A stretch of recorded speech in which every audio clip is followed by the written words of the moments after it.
Russia is racing weapons into Iran through the Caspian Sea right now, not selling them through diplomatic channels, not negotiating delivery terms through backroom arrangements.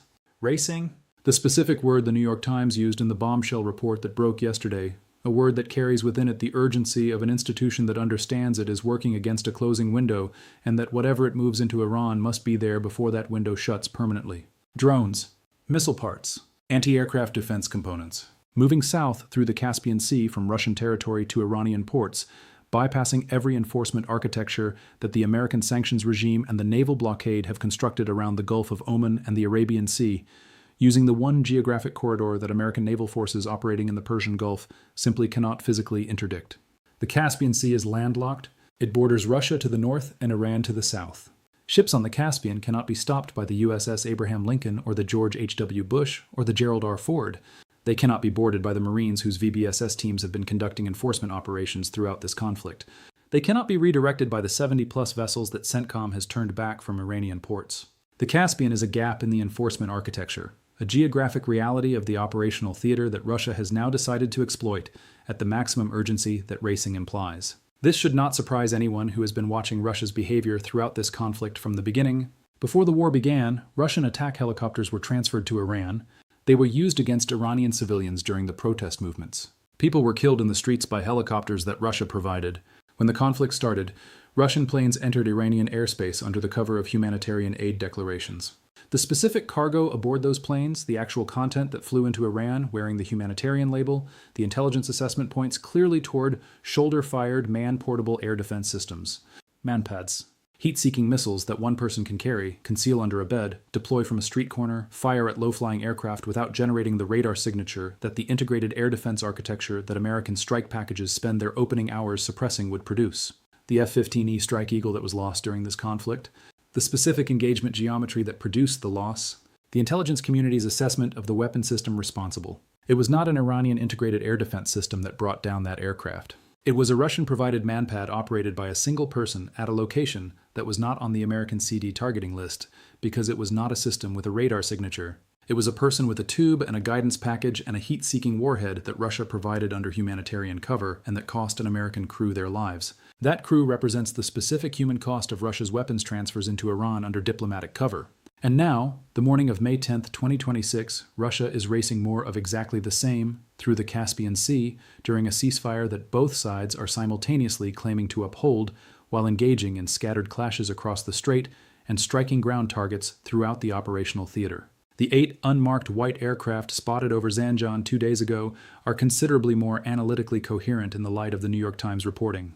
When those aircraft first appeared in the tracking data, the assessment was Russian or Chinese based on configuration, trajectory, and the absence of any identifying markings on what appeared to be Airbus variant commercial frames. The New York Times confirmation that Russia is actively using Iran's airspace and the Caspian route to move military supplies into the country retroactively validates that assessment with the institutional sourcing that transforms open-source analysis into confirmed intelligence. 8 white aircraft.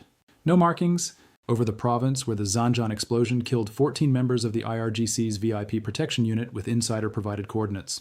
The Caspian route simultaneously active with Russian military supply shipments by sea. The pattern is coherent. The source is identified. The operational purpose is exactly what the New York Times described. Rearm Iran during the ceasefire window. Ensure that when the conflict resumes, the IRGC has the specific capability categories that Epic Fury's first phase degraded. The strategic question this forces onto the table this morning is the one that every American operational planner is working through in the CENTCOM operations centers and the Pentagon and the NSC discussions that are running parallel to the diplomatic track, the military posture, and the covert positioning that the ocean trader's Diego Garcia staging represents. What does the United States do about Russia arming Iran through a route that American naval forces cannot directly interdict? The direct military option, intercepting Russian aircraft in Iranian airspace or Russian vessels on the Caspian, is not available within the current rules of engagement without crossing the specific escalation threshold that this administration has been carefully managing throughout the conflict's duration. Shooting down Russian aircraft is shooting down Russian aircraft. That is categorically different from every kinetic action the United States has taken in this conflict. It involves a nuclear power's direct engagement with American forces in a way that triggers response architectures that are not constrained by the IRGC's degraded military capacity. It is not an option within current operational parameters, regardless of how profoundly Russian behavior is changing the conflict's dynamics. The option that exists within current parameters and that has not been executed is eliminating the Iranian infrastructure that receives what Russia delivers. If Russian weapons are arriving at specific Iranian ports via Caspian transit, those receiving ports are potential targets. If unmarked aircraft are landing at specific Iranian airfields, those runways are potential targets. If the weapons are being moved to storage facilities before distribution to IRGC operational units, those facilities are on the target list. All of these are on Iranian territory where American strike architecture has been operating throughout the conflict. The capability exists. The targeting is a policy decision. That this targeting has not been executed yet tells you something about where the diplomatic track stands this morning. The 30-day bridge mechanism that Rubio was expecting an Iranian response to by end of day yesterday sits in that specific space between diplomatic possibility and military execution. As long as the diplomatic window has not definitively closed, the political cost of striking the infrastructure associated with Russian military deliveries carries the additional complexity of being seen as the action that ended the negotiation, rather than the action that the negotiation's failure justified. The window is still technically open on the morning of May 10th. The response's content, whatever arrived through the Qatari back channel before this morning, determines whether the option calculation changes. The most operationally significant aspect of the New York Times report is not the existence of the Caspian route. It is the word racing and what that word reveals about Russian institutional assessment. Racing implies a deadline. Russia is moving against a closing window that it has identified through its own intelligence assessment of the conflict's trajectory. That assessment is telling Moscow that the window in which Iran can receive and deploy these weapons before the conflict resumes at full intensity is short. Short enough that the delivery must be accelerated beyond the normal pace of arms transfers. Short enough that the unmarked aircraft and the Caspian shipping are moving simultaneously rather than sequentially. Short enough that the racing metaphor is the accurate operational description of what Russian logistics are doing right now. Russia's timeline assessment is more pessimistic about the diplomatic track's prospects than any official American or Iranian statement. If Moscow believed the 30-day bridge mechanism was going to produce the permanent framework agreement, it would not be racing weapons. The racing is the specific institutional communication that Russia's intelligence assessment of where this diplomatic process is heading does not align with the optimistic framing that the Rubio Italy statement projected. Russia does not want a deal. Russia wants a conflict that continues to consume American strategic attention, deplete American precision munitions stockpiles at rates the defense industrial base cannot replenish quickly enough, tie down the carrier strike groups that would otherwise be available for other theaters, and maintain the IRGC-governed Iranian state that provides Russia with a strategic partner, a client market, and a forward position in the energy architecture that Russia's own economic survival depends on. The weapons racing through the Caspian are the operational expression of this strategic interest. Israel's communication to the United States adds the regional dimension that transforms this from a bilateral American-Iranian negotiation into a multilateral strategic calculation with operational implications that the morning of May 10th makes impossible to dismiss. Israeli intelligence has assessed that a deal is unlikely. Israel has communicated to Washington that any return to full-scale conflict must include strikes on Iran's entire energy infrastructure within the first 24 hours of resumed operations. Multiple Arab countries are reportedly aligned with this operational preference. The UAE, Saudi Arabia. The coalition whose formation the Fujairah strike crystallized in the 48 hours following May 4th. The Arab coalition that the UAE Defense Committee chairman described in terms that left no interpretive ambiguity, by God, what the US and Israel started but could not finish, we Arabs will bring Iran's end. The Israeli communication is not bellicosity. It is operational planning coordination. It reflects a specific analytical assessment of what front-loading the energy infrastructure strikes would accomplish that the blockade's gradual economic attrition cannot achieve on the same timeline. The CIA placed severe economic hardship hitting the Iranian population at 3 to 4 months of blockade enforcement. An opening 24-hour campaign against the power plants, the bridges, the oil processing facilities, the electricity generation infrastructure that the regime's economic and military functioning depends on compresses that 3 to 4 month timeline into hours. The institutional crisis that the blockade requires months to produce, the energy infrastructure strikes produce immediately. This is the specific strategic logic that makes the Israeli communication operationally meaningful rather than simply assertive. Compress the timeline, remove the 3 months of Russian rearming opportunity that the blockade-only strategy provides, create the acute institutional crisis faster than the Caspian weapons deliveries can provide the capability that makes continued resistance viable. The intelligence assessment on Mojtaba Khamenei's continued participation in war strategy decisions, despite his injuries keeping him completely out of public view, changes the analytical picture of who is actually making the institutional decisions that the framework negotiations need to produce a response from. He is alive. He is grievously injured. He cannot appear in public, but U.S. intelligence assesses he is participating in the war strategy decisions alongside senior Iranian officials. The key analytical insight embedded in this assessment is what it reveals about the relationship between the Supreme Leader's institutional position and the IRGC's command authority.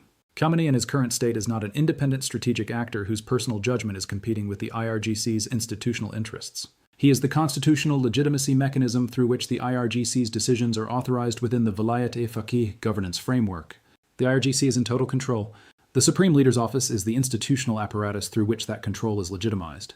This has direct consequences for the framework negotiations. If the IRGC controls the decisions and the IRGC has institutionally announced that agreement is far removed from reality, the civilian foreign ministry's negotiations and the framework's provisions are being conducted by actors who do not ultimately hold the decision authority. The Qatari back channel delivers proposals to interlocutors whose institutional position allows them to transmit those proposals to the decision-making authority, but not to commit the decision-making authority to anything. The IRGC that controls those decisions is the same institution that Russia is arming through the Caspian. The same institution that launched 15 ballistic missiles at UAE while calling American port strikes a ceasefire violation. The same institution that the Immortal Guard's intelligence operations are targeting from within. The same institution whose lowest-tier personnel are selling operational intelligence for the money that the blockade's disruption of salary payments has made more valuable than loyalty. Ending this conflict with the IRGC institutionally intact, in control of Iran's nuclear program, its military apparatus, its proxy network reconstruction capability, and its Hormuz doctrine, is not a resolution of the threat. It is a pause in the threat's development during which Russia restocks the weapons and China continues purchasing the oil, and the IRGC rebuilds the infrastructure that Epic Fury degraded.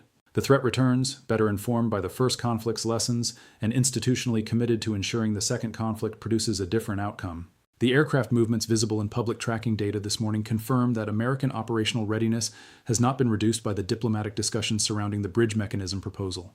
Multiple refueling tankers airborne over Israel, Saudi Arabia, and the UAE. KC-135As maintaining orbital patterns that indicate something is flying extended missions requiring aerial refueling support.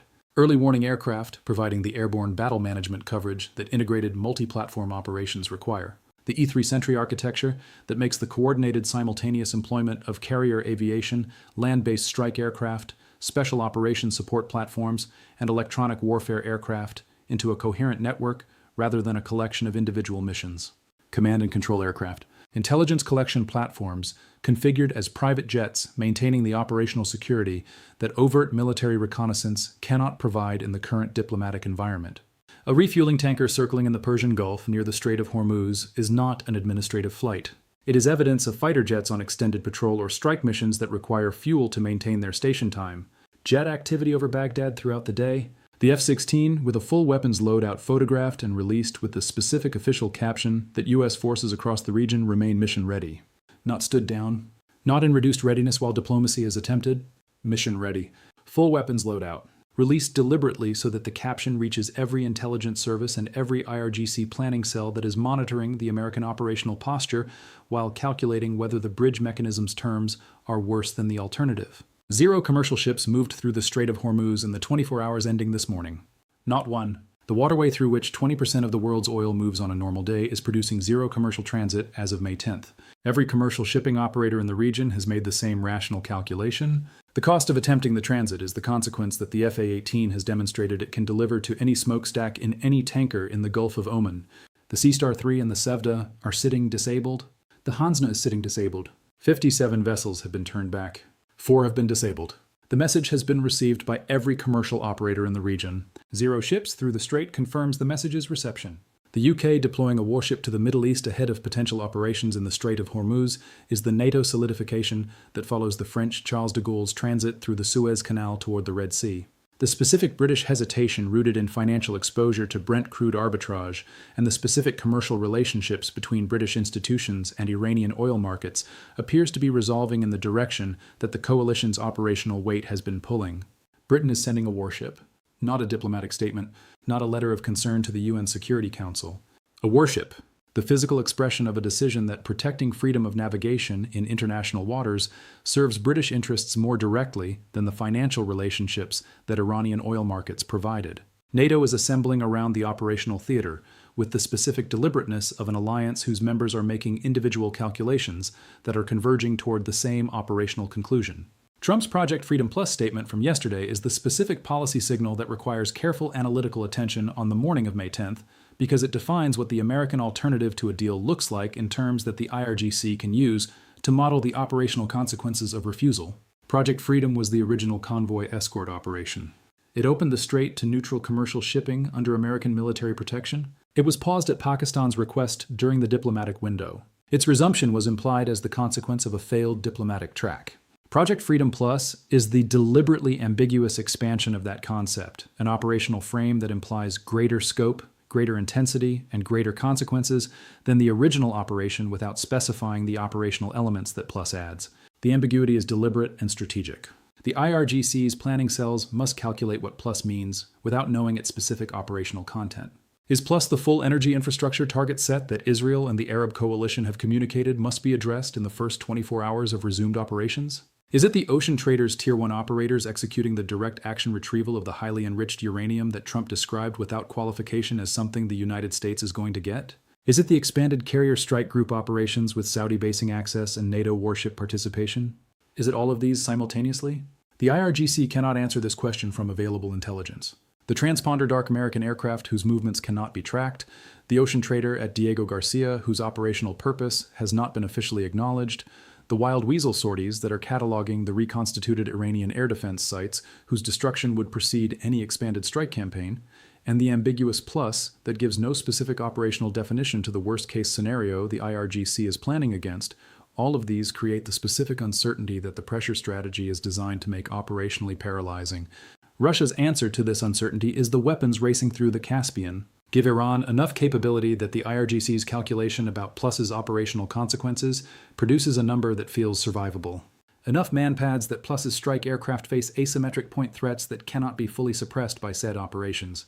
Enough drone components that the swarm attacks that directed energy weapons have been demonstrating they can defeat at electricity cost can be reconstituted to volumes that test the coverage capacity of the deployed directed energy systems. Enough air defense components that the reconnaissance that the wild weasels are cataloging gets harder, as new systems appear in new positions faster than the targeting packages can be updated. Russia is trying to make Plus feel survivable to the IRGC. The ocean trader is trying to make the alternative to Plus feel worse. Both are operating simultaneously on the morning of May 10th, 2026, in the specific tension between the diplomatic track's remaining window and the operational track's preparation. The formal Iranian response to the 30-day bridge mechanism that Rubio expected by end of day yesterday has either arrived or not arrived. Its content, if it arrived, has either moved toward the diplomatic resolution or confirmed the IRGC's announced position that agreement is far removed from reality. If it did not arrive by the stated deadline, the absence is itself a response of a particular kind. Whatever the response's status this morning, the operational picture of May 10th is the picture of a conflict in which every pressure variable is intensifying simultaneously. Russian weapons racing through a route the American Navy cannot interdict. Israeli and Arab coalition coordination around the energy infrastructure target set.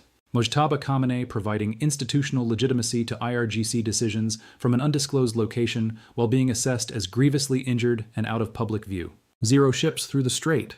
A UK warship deploying. The F-16 on full weapons loadout. The KC-135s orbiting. The AWACS managing the battle space. The ocean trader at Diego Garcia. The 30-day bridge mechanism is on the desk. Russia is betting the IRGC refuses it. 3 carrier strike groups are prepared for what follows if Russia's bet is correct. The 8 white aircraft landed somewhere in Iran 2 days ago. Nobody official has confirmed what they delivered, but the New York Times confirmed what Russia is racing through the Caspian, and the operational picture of May 10th, 2026 tells you everything about what both sides believe comes next. The diplomacy is running, the weapons are racing, the ocean trader is positioned, the F-16 is armed, and the IRGC is making the decision that determines whether Plus is defined by diplomats in a room somewhere or by the pilots who already know exactly what Plus means operationally and are sitting mission ready right now over the Middle East. 0 ships through the strait. The clock is running on May 10th, and Russia is still racing.